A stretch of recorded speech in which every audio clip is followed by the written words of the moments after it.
The restaurant was small and warm, and exactly the kind of place Ethan Ross had no business being on a Friday night.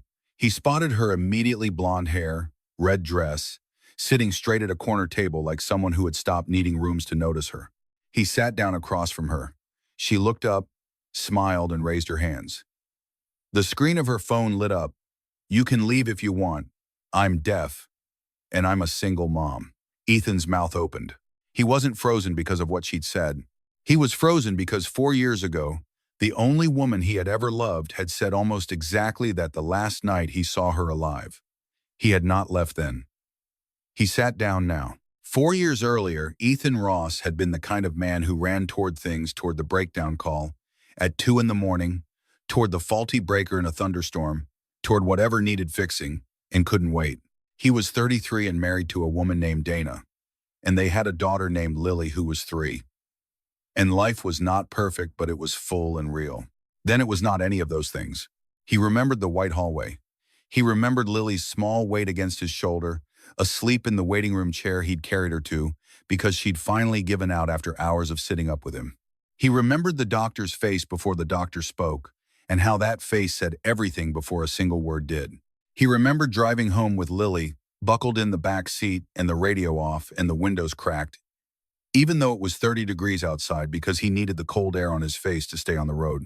After that, he built a life shaped like a list. Wake at 6, drive Lily to school, work 7:30 to 4:30, pick up Lily, make dinner, help with homework, lights out by 8:30. Then the quiet of the house, and whatever he did with it, which was usually nothing worth describing. Ray had been after him for nearly a year, not with speeches, just in the steady, low-grade way of a man who refused to give up. He'd mention it on the job, drop it over lunch, send the occasional text that said only, "You still alive?" Eventually, on a Thursday afternoon in October, while they were pulling wire through a crawl space in East Nashville, Ethan had said, "Fine. One dinner. One time. Stop asking." Ray had said deal before Ethan finished the sentence. Clare Maddox had not worn the red dress to make an impression. She'd worn it because it was a Friday, and she liked the color, and she was 33 years old, and she'd earned the right to wear whatever she wanted to a dinner she had very low expectations for. Her friend Pam had been pushing this for months. "Just go," Pam kept saying. "Not every man is Derek. Ethan doesn't know anything about you yet. Go eat a good meal and talk to someone new and come home. That's it." Claire had said yes to make Pam stop bringing it up at book club. She had not always been this careful. There was a version of her, in her mid-20s, who believed that the right person would take one look at her life and understand that it was different, not lesser, and stay. She had been fluent in ASL from birth, the hearing daughter of deaf parents, and she had moved through both worlds her whole life with the ease of someone who'd never known a single way of being. She had been quick and funny and unafraid of much. Then Derek stood outside the nursery window at Vanderbilt Medical Center with Owen 3 hours old on the other side of the glass, and Claire had watched him look at his son and then at nothing in particular, and then he walked out of the hospital. No call, no text, just the bong-ling the back of someone walking away and not looking back. She had cried for exactly 1 week. Then she had gotten up and figured out every practical thing that needed figuring out and built a life for herself and her son that she was genuinely proud of. The design studio she ran from the loft apartment in Germantown, Owen's therapy appointments and his ASL classes, and his little sleeping face every morning when she went to wake him up. Her life was good. It was full. It was hers. But she had learned to say, "You can leave," before anyone had the chance to decide to on their own. It was not cruelty. It was efficiency. It saved everyone time. She had not expected Ethan Ross to sit down. He sat down. He looked at her phone screen for a moment, then looked at her face. And then he spoke slowly and clearly, shaping each word so she could read his lips. "I'm not leaving." Claire raised one eyebrow. This was not the usual script. The usual script had variations, the polite exit, the awkward pivot, and she had seen all of them. This man had sat down and looked at her the way a person looks when they've decided something. She picked up her wine glass for the first time all evening. For the next 90 minutes, they ate mediocre pasta and communicated in every way two people could short of telepathy. Ethan typed on his phone and handed it across the table. Claire used her own app and sometimes signed directly, letting the translation catch up. There were pauses. There were moments where one of them waited for the other to finish a sentence, and the waiting was comfortable, which surprised them both. He told her he was a licensed electrician and had been working the same company for 11 years. She told him she designed interiors for people who didn't know what they wanted until she showed it to them. He typed, "I fix wires for a living." She signed the equivalent and then laughed a real laugh, silent but whole when he watched her hands with the baffled concentration of a man trying to read a map upside down. He told her about Lily. Not the full weight of it, not yet just that she was 7, that she asked too many questions, that she still slept with a stuffed rabbit she'd named Doctor. Claire told him about Owen's obsession with frogs and the 2 months he'd refused to eat anything that wasn't yellow. They passed the phone back and forth. At one point, Ethan typed something and immediately deleted it and tried again, which Claire watched with the patient attention of someone accustomed to reading things that happened in the spaces between words. She did not rush him. He did not rush her. At some point, the waiter came by, and they both ordered dessert without discussing it, which struck Ethan afterward as the most natural thing that had happened to him in years. The candle on the table burned down by half without either of them noticing. He was in the middle of typing, "Can I?" when her phone buzzed against the table. She picked it up, read the screen, and was on her feet in under 2 seconds. Her hand found her purse strap. Owen. Fever. Won't stop crying. Ethan stood up too. She was already pulling on her jacket, moving toward the door with the practiced efficiency of a parent who has rerouted mid-motion 100 times. He reached past her and typed quickly, "Do you need help getting home?" She stopped. She turned back and looked at him. Not the evaluating look she'd given him when he first walked in, not the guarded look she'd perfected over 5 years of being a single mother, navigating a world that frequently underestimated her. She looked at him the way someone looks when something unexpected happens in a place they'd stopped expecting anything. She shook her head slightly. "I'm okay, but thank you." She left. He stood in the empty space where she'd been standing and felt something he hadn't felt in a long time, which was the specific frustration of wanting more of something that had just ended. He thought about it on the drive home. He thought about it while he paid the babysitter and locked the front door and checked on Lily, who was sprawled sideways across her bed with one arm hanging off the edge and her stuffed rabbit on the floor. He stood in her doorway for a moment. Then he went to the kitchen and drank a glass of water and thought about it some more. Lily was awake when he came downstairs in the morning, which was unusual. She was sitting on the couch in her pajamas, with her stuffed rabbit pressed against her chest, apparently waiting. She had a way of waiting that reminded him of Dana, perfectly still, perfectly patient, with the quiet certainty of someone who knows the answer is coming. She asked if the lady was nice. He said yeah, she was. Then Lily asked if she laughed like Mom. He had no answer for that. He turned off the kitchen light and sat down in the dark living room for a while. Ray called at 8 the next morning, which was also unusual. He wanted details in the enthusiastic way of a man who had been right about something and knew it. Ethan gave him the short version. Ray said, "Did you know she was deaf?" Ethan said, "You didn't know either." Ray was quiet for a second and then said he was sorry, that the person who'd set this up on Claire's end hadn't mentioned it, and he should have done more homework. Ethan told him it was fine. It genuinely was. What he could not explain to Ray, because Ray would have made too much of it, was that none of it had felt like information that changed anything. He had sat across from her for 90 minutes, and what he registered was not limitation, it was precision. The way she read him, the economy of her attention. He hung up and stood in his driveway for a moment before getting in the truck. He went through the day the way he went through most days, job to job, junction box to junction box. The physical work that had always been the thing that kept him steady when nothing else did. But in the back of his mind, something was turning over that he couldn't set aside. He was a practical man. When he didn't know something he needed to know, he found out. That night at 11:15, he opened YouTube on his phone and typed ASL Basics for Beginners and pressed play. The first video was 12 minutes long. He watched it twice. His fingers were not built for precision. They were wide and calloused and accustomed to grip, but he worked at it. The sign for hello was simple enough. He practiced it sitting on his couch in the dark, with the volume low so Lily wouldn't wake up. He got it wrong repeatedly. He got it less wrong. He kept going.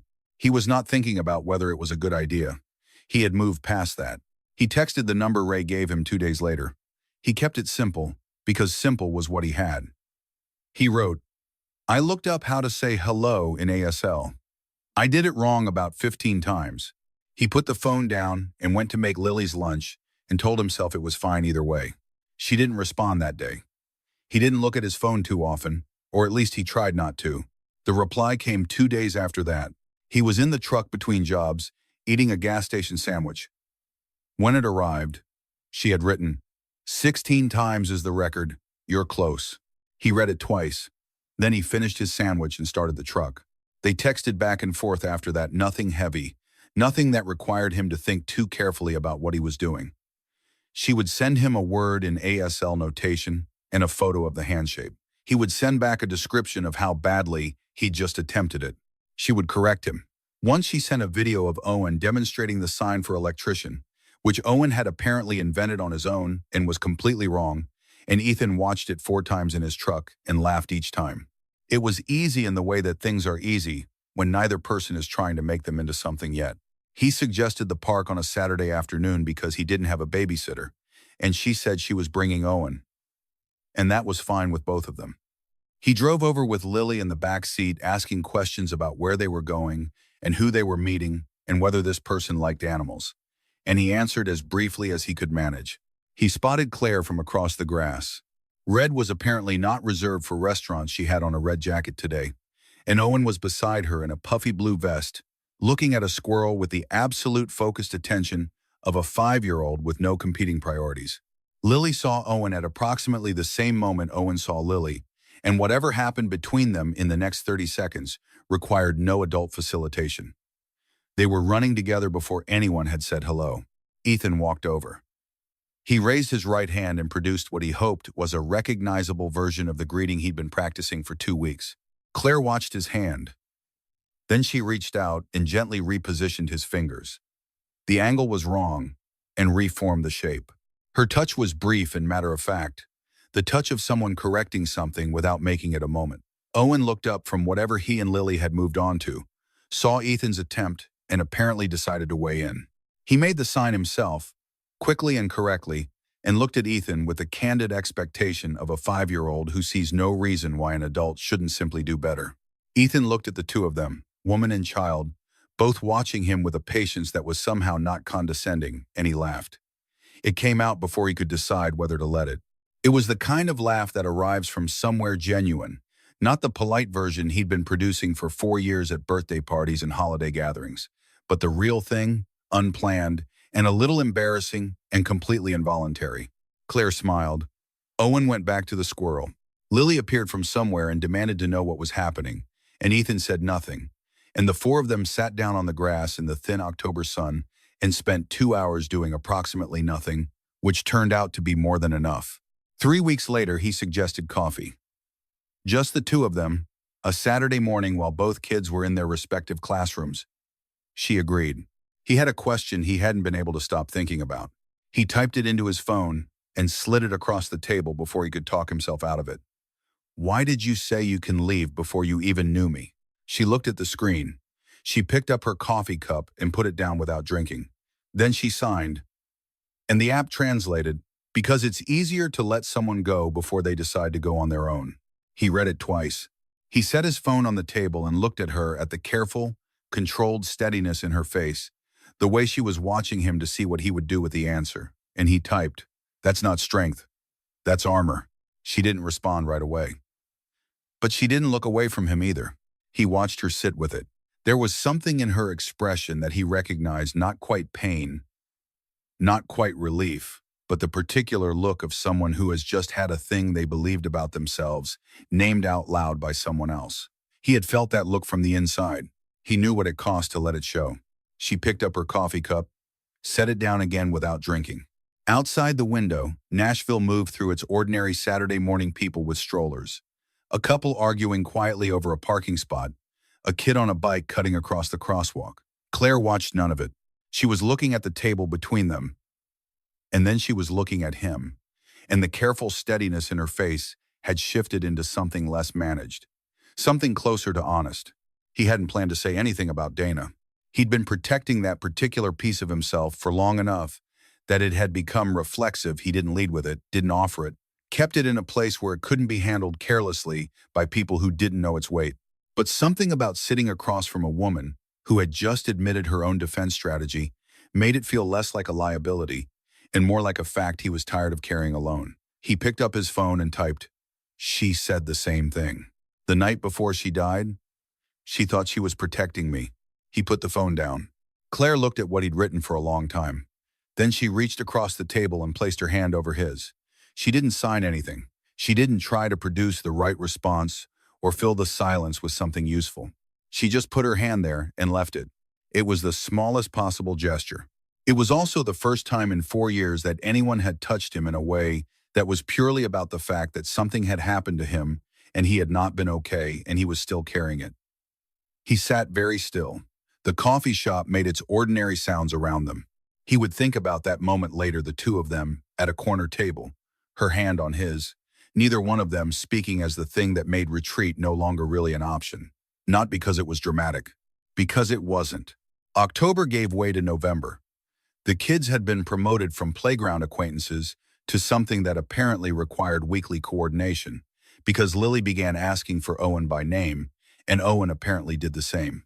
Claire drove Lily home from the park one afternoon when Ethan got stuck on a job running long. He didn't know about it until Lily mentioned it at dinner. Casual and matter-of-fact, the way children mention things they've already filed under normal. His neighbor Carol was coming back from her mailbox when Claire dropped Lily off. Carol was 62 and kind and had brought him casseroles for 6 months after Dana died, and Ethan owed her a great deal of goodwill, which was the primary reason he stood on his front porch and listened to her say, "She seems real sweet. She really does. But she means well. But how does she manage, with the hearing thing? Especially with a child? How does that work? Really?" He said, "She manages better than most people I know." He said it calmly and completely and left no room in his tone for a follow-up question. Carol nodded and went inside. He stood on the porch for a long moment after. The street was quiet. 2 houses down, someone was raking leaves. He watched the rake move back and forth and thought about the question Carol had asked, not because it had shaken him, but because he was a man who believed in knowing what he was choosing, and he wanted to be deliberate about it. He had seen Claire navigate a hospital intake form one-handed while keeping Lily calm. He had watched her manage Owen's appointments and her client deadlines, in a city that did not always make space for her. He had watched her laugh. He had not once watched her struggle in the way Carol seemed to imagine. What he had watched was competence so complete it looked effortless until you understood how much it cost. He was not worried about Claire. He was asking himself whether he was the kind of man who deserved to stand next to her. The rake across the street kept moving. The neighbor finished his yard and went inside. Ethan stayed on the porch until the cold got through his jacket, and then he stayed a little longer, because the cold was easier to deal with than going back inside to the quiet of a house where he had been alone for 4 years and was starting to understand what that had actually cost him. He tucked Lily in that night. She asked if Owen was going to be her friend forever, the way children ask questions that adults have no clean answer to. He smoothed her hair and told her he didn't know. She accepted this with the equanimity of someone who has not yet learned that not knowing is supposed to be frightening, and fell asleep. He lay in his own room and looked at the ceiling and asked himself, as directly as he was capable of asking himself anything, what he was actually doing and whether he had the nerve to do it all the way through. He had no answer yet, but he was asking the question, which was more than he'd done in years. He went quiet for a week. He didn't plan it. It happened the way these things happen. He started a text and didn't finish it. And then the day was over. And then another day. And the silence accumulated until it had weight. He told himself he was thinking.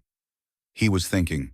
He sat with his coffee in the morning and his thoughts at night, and the quiet of a house where a child slept and tried to locate what exactly he was afraid of.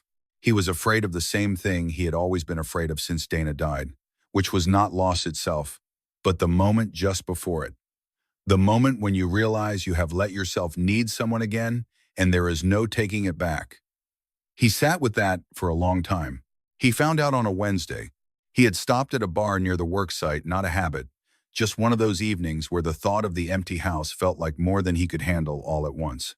He sat at the end of the bar with a beer he mostly didn't drink, and the man who sat down 2 stools over started talking.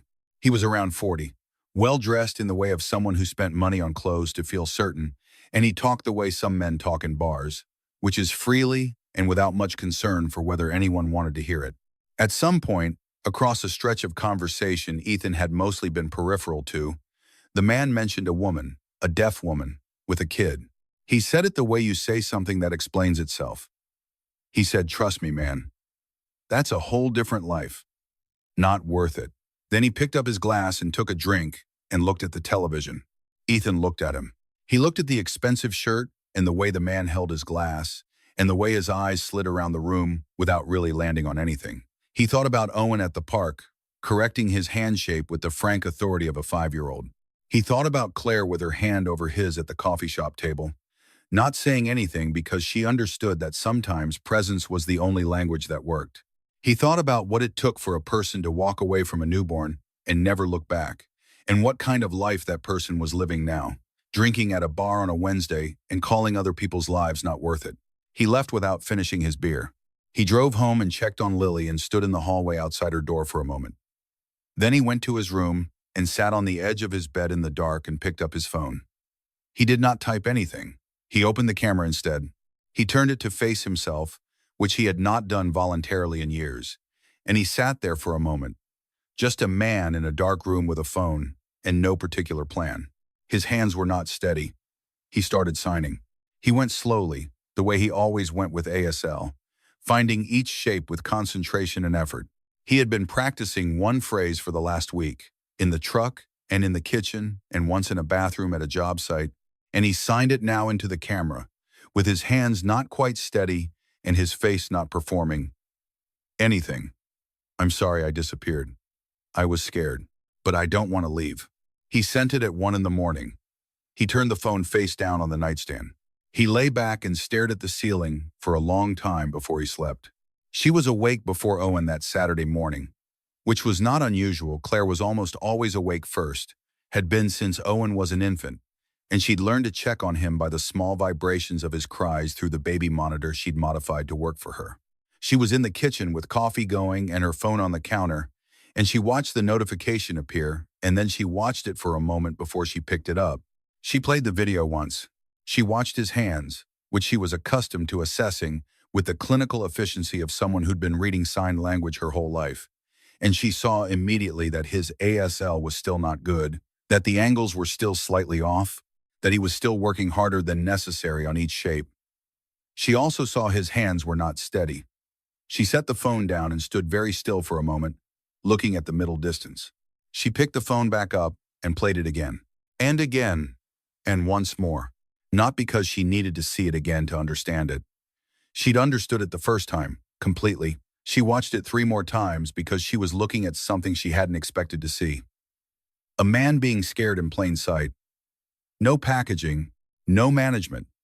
Just the fact of it, visible in the tension of his hands and the particular set of his face in the dark of his room at 1 in the morning. She had known a lot of people who said they weren't afraid of her life. She had not met many who showed her their fear as part of a reason to stay. She set up her own camera. She signed clearly and at normal pace, the way she signed when she was not performing clarity for someone else's benefit, and she let the recording run. "Your ASL is terrible, but you're the first one who tried." She sent it before she could revise it into something more measured. Owen appeared in the kitchen doorway 30 seconds later in his pajamas, with his hair sideways and his stuffed frog under his arm, wanting cereal. She made his breakfast and didn't think about whether Ethan had seen it yet. He texted at 9 in the morning. "Same bench?" She replied, "Same bench." The park was cold. She had Owen in his winter jacket and her own hands in her pockets, and Ethan was already there when they arrived, he and Lily on the bench near the oak trees. Lily absorbed in something on Ethan's phone, Ethan watching the path. He stood when he saw them. Lily spotted Owen, and the phone was apparently forgotten. They sat on the bench together. No app opened between them. No phone passed back and forth. He looked at her, and she looked at him, and it was cold enough that their breath was just barely visible, and the kids were already halfway across the playground. He raised his hands and signed something. It was recognizable as a word she knew, The intent was clear, the hand shape approximate, the angle still not quite right. Stay. She looked at the shape he'd made. She reached over and corrected it, moved his fingers into the right position, held them there for a second, and then signed it back to him correctly. Then she nodded. It was a small thing. It was also not a small thing at all. The kids were laughing somewhere behind them, and the oak trees were bare, and neither of them looked away. 2 weeks later, on a Wednesday afternoon in November, Ethan Ross was on a flat roof in Brentwood, finishing up a conduit run when his phone, which was in the cab of his truck 6 stories in a parking lot below, received 7 consecutive text messages that he did not see. Owen's school had a playground adjacent to it. Claire pulled up to get Owen and found Lily there with the regular babysitter. Lily had spotted Owen through the fence, and both of them had simply decided the afternoon required a change in plan. The babysitter looked relieved to have another adult present. For a while, everything was ordinary. The kids moved through the playground with the purposeful randomness of children who are playing a game only they know the rules to. Claire sat on a bench and answered 3 emails on her phone. The babysitter took a call. She looked up when the sound changed. She couldn't hear the sound, but she could read it the way the babysitter's posture shifted, the way the other 2 kids on the far end of the playground went still. She was on her feet before she consciously decided to stand. Lily was on the ground near the high bar, holding her left wrist, her face going through the particular sequence of a child deciding whether this was bad enough to cry about, and then deciding that it was. The babysitter had frozen. Claire crossed the playground in 3 strides. She knelt down in front of Lily. She did not touch the wrist yet. She put her face close to Lily's face and looked at her only at her and waited for the girl's eyes to find hers. They did, after a second. Claire signed slowly and clearly, knowing the child didn't know the language, relying on tone and expression to carry what the shapes couldn't. You're okay. I've got you. Look at me. You're okay. Lily had never had anyone sign to her in her life. She understood every word anyway. Her crying shifted from the high panic kind to the lower kind that meant she was still in pain, but she was not alone in it. She let Claire take her wrist gently, one hand cupping the joint, the other feeling carefully along each small bone, and she watched Claire's face while it happened. Claire had learned to assess injuries young, because she'd had to. The wrist was swollen and tender, but the bones felt right under her fingers. No give where there shouldn't be, no angles wrong. Sprain, not break. Possible sprain. She needed imaging to be certain. But the child was not in crisis. She looked at the babysitter, held up her phone, mimed typing. The babysitter understood and started calling Ethan. Claire texted him simultaneously, then texted Ray, whose number she'd had for 2 months. She got Ray on the second try. She put Lily in the back seat of her car with Owen beside her. Providing companionship, he showed Lily his stuffed frog with the focused generosity of a child who understands that distraction is its own kind of medicine. Claire drove to the Vanderbilt Children's Emergency Clinic on 21st, checked Lily in, answered the intake questions, and sat down next to Lily's gurney and did not leave it. Owen fell asleep against her side around the 40-minute mark. Lily had been given something for the pain and was floating between awake and not, her uninjured hand holding Claire's jacket sleeve. She felt the shift in the curtain, the new presence in the space, and she looked up. Ethan was standing in the opening with his work jacket on and dust from the job on his forearms. He looked at Lily. First her wrist bandaged, the x-rays done, the sprain confirmed. He looked at Owen asleep against Claire's side. He looked at Claire. She watched him take it in. Something shifted in his face. Not relief exactly, though that was part of it. Something slower. He crossed the room and sat down in the chair on the other side of Lily's gurney. He looked at Claire across his daughter's sleeping form, and he raised his hands and signed slowly, with the careful imprecision she had come to recognize as his, the effort visible in every shape. Thank you for staying. She looked at him.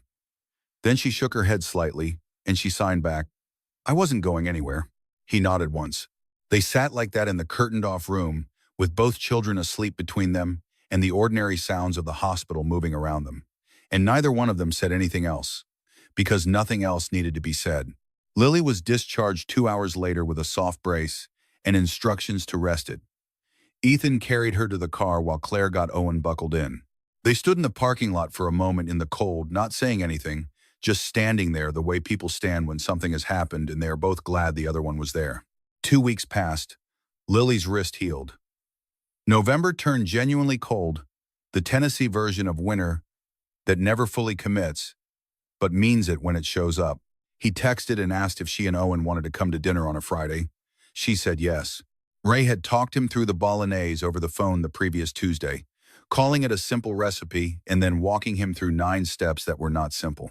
Ethan had written them on a notepad and taped the notepad to the cabinet above the stove, which was still there on Friday evening when Claire arrived with Owen at her hip and a bottle of red wine because she had looked up what went with pasta and decided to be helpful. Lily was given the job of salad, which she approached with great seriousness. Owen appeared beside her almost immediately and positioned himself as her assistant, communicating his opinions about the cucumber distribution through a series of signed comments that only Claire could follow. Claire laughed at something, he said. Ethan looked over from the stove and didn't know what was funny and found that he didn't mind. They ate at the kitchen table, all 4 of them. The table had been a 2-person configuration for years, Lily always. Across from him, the other 2 chairs pushed to the wall, and he'd had to pull them back out and wipe them down that afternoon. It had not been a large task. It had felt like one.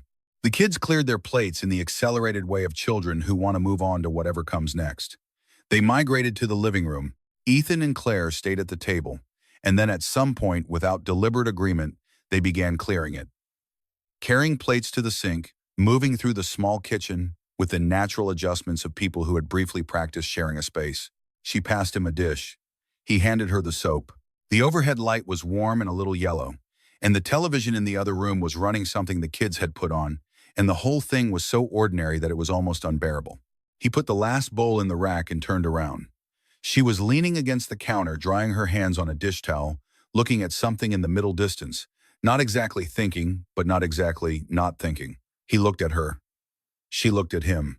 He put down the glass he was holding. He raised his hands.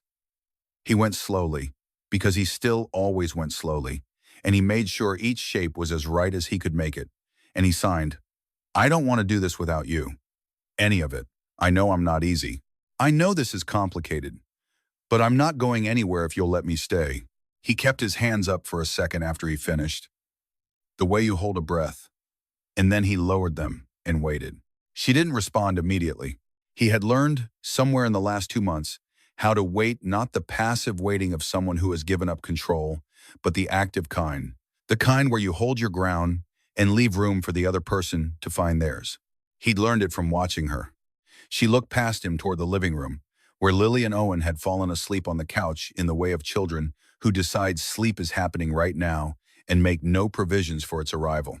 They were tucked against each other without planning it, Lily's knee against Owen's arm, Owen's head tilted in Lily's direction.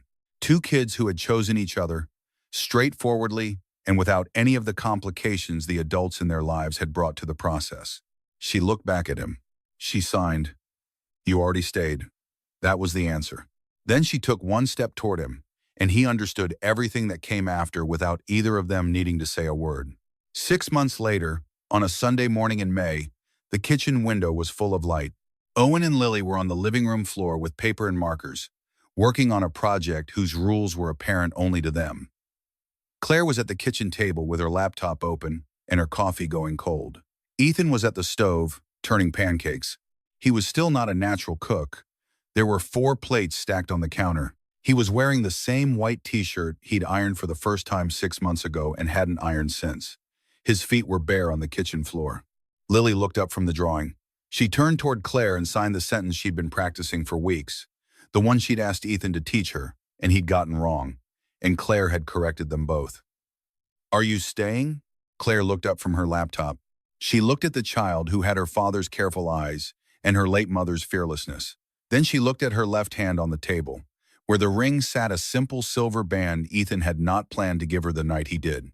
They'd been in this kitchen, after the kids were down, and he had signed an ASL that was better now but still characteristically his own, still readable, more by effort than precision. Will you stay? For good? And she had signed yes before he finished the question. She looked at Lily and signed, Yes, I'm staying. Lily nodded, filed it, and returned to the drawing. Ethan hadn't heard any of it. He'd been at the stove, but he turned around at the right moment and caught Claire's smile in his daughter's hands and understood. He turned back to the pancakes. The Nashville sun came through the window without apology, laying itself across the kitchen table and the cooling coffee and the markers on the living room floor. Ethan thought about the phrase he had first heard in a restaurant in October, a woman giving him permission to leave before he'd even... He thought about how he'd carried that phrase for 4 years in a different form, in his late wife's voice, her way of making it easier for him to go. Two women, same words, same act of protection. Neither of them right about whether he would use the exit. He slid the pancakes onto the plates and called out that breakfast was ready. He heard Lily say coming, he heard Owen's footsteps. And then they were all in the kitchen together in the ordinary morning light, which was, he had come to understand, the only kind of light worth building a life around.